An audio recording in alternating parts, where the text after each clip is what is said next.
वक्फ कायदा आव्हान प्रकरणी सर्वोच्च न्यायालयात सुनावणी. सरन्यायाधीश भूषण गवईचे महत्त्वपूर्ण निरीक्षण. वक्फ सुधारणा कायदा 2025च्या घटनात्मक वैधतेला आव्हान देणाऱ्या याचिकांवर मंगळवारी सर्वोच्च न्यायालयात महत्त्वपूर्ण सुनावणी पार पडली. सरन्यायाधीश भूषण रामकृष्ण गवई आणि न्यायमूर्ती ऑगस्टिन जॉर्ज महसी यांच्या खंडपीठासमोर ही सुनावणी झाली. यावेळी केंद्र सरकारच्या वतीने सॉलिसिटर जनरल तुषार मेहता आणि याचिकाकर्त्यांच्या वतीने ज्येष्ठ वकील कपिल सिब्बल यांनी युक्तिवाद मांडले. सरकारची भूमिका, 3 मुद्द्यांपुरती मर्यादित सुनावणीची मागणी. सॉलिसिटर जनरल तुषार मेहता यांनी न्यायालयास विनंती केली की वक्फ कायद्यावरची सुनावणी पुढील 3 मुद्द्यांपुरती मर्यादित ठेवावी. वक्फ घोषित केलेल्या मालमत्तेचा दर्जा रद्द करण्याचा अधिकार, वक्फ बोर्डाच्या रचनेत बिगर मुस्लिम सदस्यांचा समावेश, वक्फ घोषित करण्यासाठी जिल्हाधिकारीमार्फत चौकशीची गरज. तुषार मेहता म्हणाले, या 3 मुद्द्यांवरच आम्ही आमचे प्रतिज्ञापत्र सादर केले आहे. याचिकाकर्ता आता विविध मुद्दे मांडत आहे, परंतु प्राथमिक टप्प्यावर ही सुनावणी या 3 मुद्द्यांवर केंद्रित ठेवावी. सरन्यायाधीश गवईचा स्पष्ट इशारा. संविधानाच्या उल्लंघनाचे ठोस पुरावे असतील तरच हस्तक्षेप.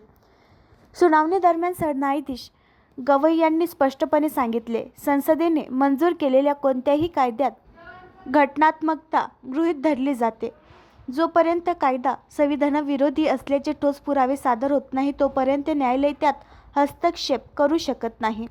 कपिल सिब्बल यांचा जोरदार युक्तिवाद.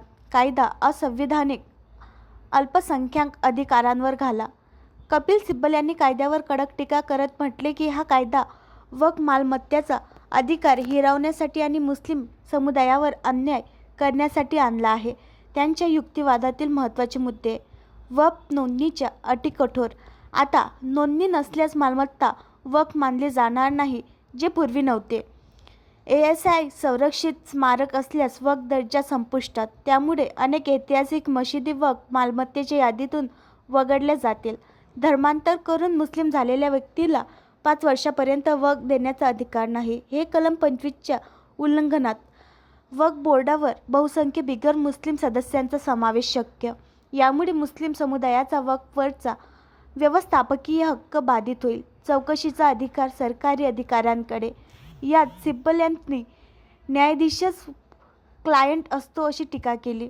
सिब्बल म्हणाले, जर न्यायालयाने या कायद्याची अंमलबजावणी तत्काळ थांबवली नाही तर वक्फ मालमत्तेचा स्थायी दर्जा गमावला जाईल. याचे नुकसान भरून न येणारे ठरेल. न्यायालयाचा अंतरिम आदेशावर नकारात्मक कल. सरन्यायाधीशांनी स्पष्ट केले की कायद्याच्या अंमलबजावणीला तातडीने स्थगिती देणे ही अपवादात्मक बाब असते आणि ती तेव्हाच दिली जाते जेव्हा आव्हानाचा आधार अत्यंत ठोस व गंभीर असतो. यावर सिब्बल यांनी नमूद केले की नवीन कायद्यामुळे वक्फ मालमत्ता नष्ट होण्याची शक्यता आहे. पुढचे टप्पे काय? न्यायालयाने दोन्ही पक्षांना लेखी युक्तिवाद सादर करण्याचे निर्देश दिले असून पुढील सुनावणी लवकरच अपेक्षित आहे. ही सुनावणी वक्फ मालमत्तेच्या व्यवस्थापकांशी संबंधित असलेल्या कायदेशीर आणि धार्मिक अधिकारांच्या संदर्भात अत्यंत निर्णायक ठरणार आहे. आणखी नवीन व्हिडिओ पाहण्यासाठी आमच्या देशमुख एक्सप्रेस न्यूज चॅनलला सबस्क्राईब करा, लाईक करा आणि शेअर करा.